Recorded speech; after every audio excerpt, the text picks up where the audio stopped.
I was 8 years old and I stood on the stage at our local theater and sang quite out of tune and did not get it, but I got to be in the chorus.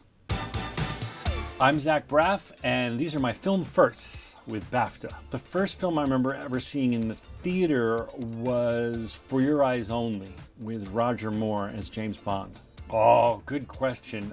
Fast Times at Ridgemont High. I was definitely not supposed to be watching that, and it stayed with me. The first film that I ever saw that made me want to act, really think about it seriously, was probably Beverly Hills Cop, because I just thought Eddie Murphy, I had never seen something so funny in my whole life, and the idea that that could be someone's job to make people laugh, it just seemed like it was too good to be true. Eddie Murphy was my hero as a kid, so I think he was probably the one who inspired me. I probably wanted to be Axel Foley in Beverly Hills Cop.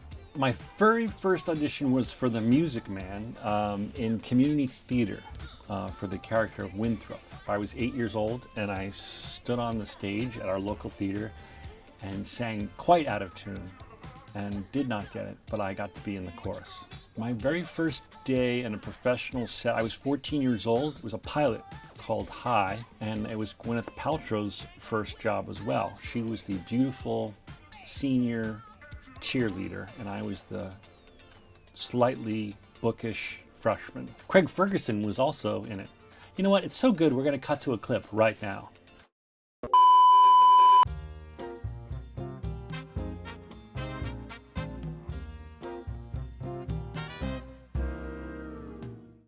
First line I ever said, and it would have been that show because that was my first job. I think I said to my older brother, because I was supposed to be kind of nerdy, and he was like an emo, troubled teenager.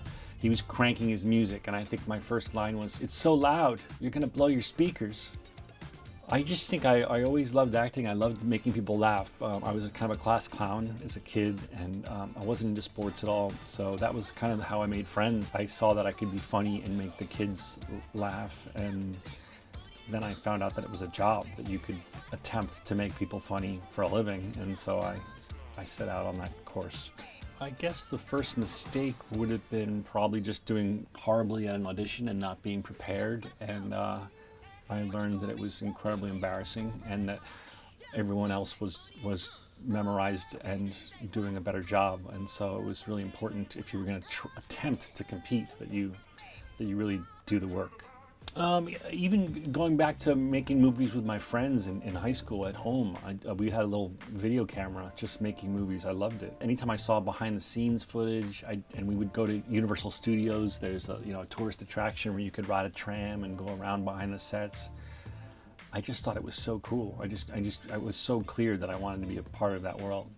Yeah, I remember shooting the pilot, and it was just too good to be true. I couldn't believe it. Shooting Scrubs was like, it felt like it was written for me, but it obviously hadn't been, because I was a waiter at a French Vietnamese restaurant. But it just fit me so perfectly.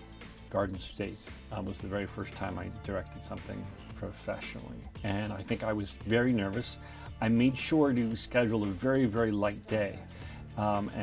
So I looked like a hero when I wrapped early, which is a technique I recommend to all filmmakers of all levels of ability and fame. Schedule a day, one, that looks really hard to do, but you in your head know is going to be super easy and short.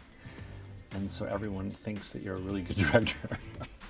The idea for A Good Person came about during the pandemic. I wanted to write something. I knew I wanted to write something for Florence, Pugh, and so I started thinking about what I wanted to say, and that's where it came from. Fortunately, I had worked with both of them before. I directed Florence in a short film that we made for Adobe called In the Time It Takes to Get There, and I had directed Morgan in a heist comedy called Going in Style. So I had a little experience with both. The first thing I do when I get out of this shoot is I'm going to ask for some more tea, because I'm feeling very English and I like walking around carrying tea. All right, so BAFTAs, thanks for having me. Good?